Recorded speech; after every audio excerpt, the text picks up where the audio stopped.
Hi, I'm Billy Penn for 300guitars.com, and right now we're going to adjust the truss rod on my project guitar, my Tele Gib here. First thing we're going to do is we're going to see what condition the neck is in to determine whether I have to tighten or loosen the truss rod. I take my straight edge here, see, and this is in an underbowed condition.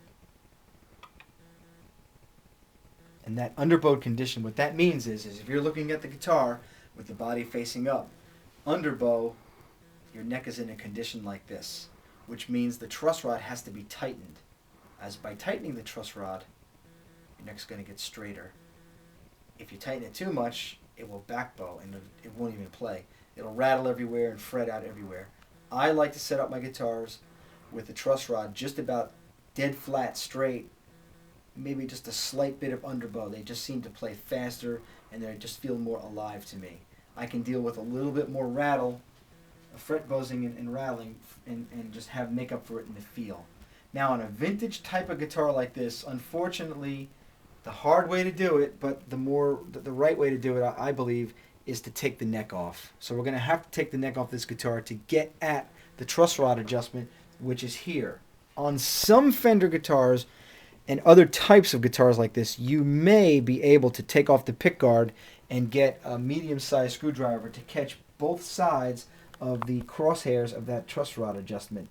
But in this case, I'd have to remove the pickup and then loosen up the pick guard. I can't even take the pick guard off because of the pickup. Somehow slide this back, snake some kind of a screwdriver in there, and it's just going to make for a cumbersome type adjustment. I may actually ruin the crosshairs of the truss rod adjustment and maybe damage the pick guard. This one's been damaged, but that's just relicking. Anyhow, we're going to have to take off this neck. What we want to do is we want to loosen the strings, get them down to pretty much just dead slack here.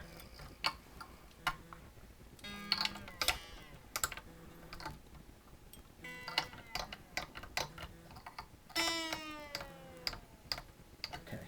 After I get them pretty much to slack, I'm going to take my capo and put it right by the first fret here.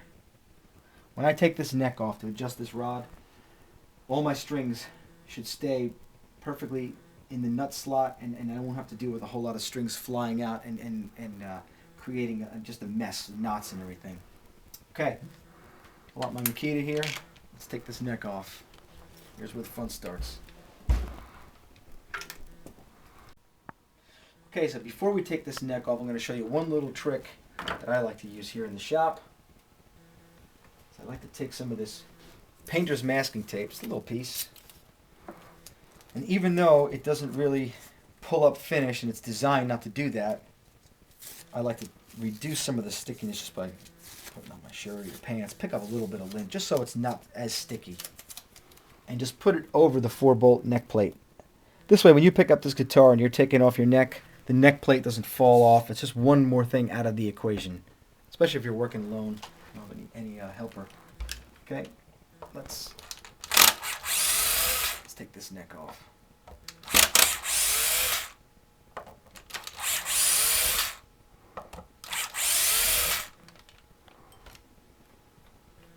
Show a little loose here.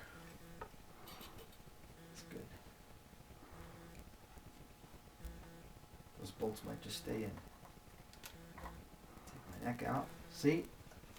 And that capo is keeping everything intact at the headstock. Boy, that's going to save me a whole lot of time. Now I'm going to reach for my screwdriver. You could use either a good straight head or a Phillips. I happen to like to use the Phillips here. And I know that this guitar is probably going to need about a good quarter of a turn to make this straight. So there's your quarter of a turn. Now we're going to pop that neck right back into its slot over here. Might lose a few bolts. Nope, kept them.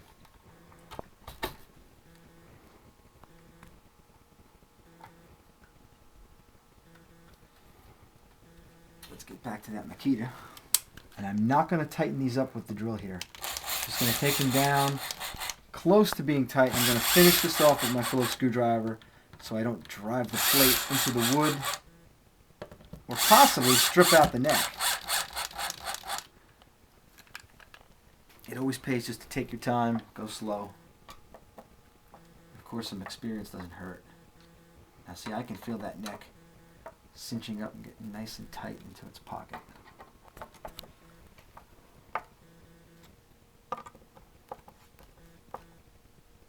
Just so it's snug, and then a little tiny bit. It doesn't need to be over tightened.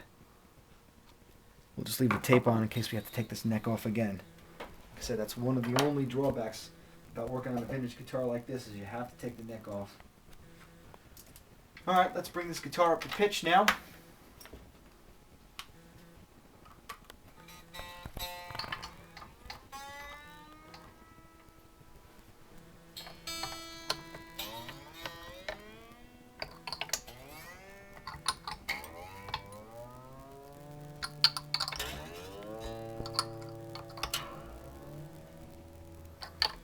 Okay.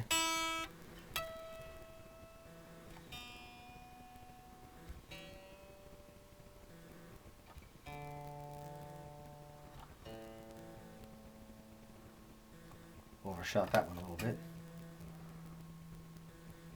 Okay. Okay, now we're back in tune, and let's check the condition of this neck. This should be pretty much where I want it to be. See, and that to me is right where I like it. It's just has a slight underbow according to my straight edge. The other thing you can do is, I said this in a previous video, is fret the first fret and then fret the fret where it meets the body, and you can see how much slack you have. People use feeler gauges or they have other methods. I happen to like to do everything by feel because if I'm at a gig or I'm on the road or something, I don't need a whole lot of tools. I can just use what's available and just do things kind of by feeling intuitively. To me, that's where I want it to be. It's pretty much dead flat with just a slight bit of underbow, and I know for me personally that's going to work really well. For some of you other people, you might want to have a little bit more relief or even a little bit less relief and make it completely flat, but every player is different, and if you own a repair shop, you know, you have to kind of cater to all your different players' needs. So that's basically where I like it, and that's really how you do it. You may have to, if you're going slow, maybe turn in an eighth of a turn at a time, which is what I recommend. I know my guitar, and I know where I need it to be, so I went with a full quarter turn. Go an eighth, put your guitar back together, see where you are, take a measurement, see how it feels. Take the neck off again, maybe go another eighth of a turn and see where you are, see how the neck is, see how it feels. Just go slow, take your time. And as I said before in another video, if you hear any creaking, any kind of clicking, or it's very, very difficult to turn that rod, don't do it. Take it to a repairman with has more experience. He'll be able to do, take care of it for you. Don't force it. You can break the rod, and that's something you don't want to do. And that's really all there is to it, adjusting a truss rod. I'm Billy Penn for 300guitars.com. Please visit the website, www.300guitars.com, for the latest guitar news, product reviews, a forum for discussion, and many tips and articles on how to do stuff like this DIY. Thank you very much. I'm Billy Penn for 300 Guitars.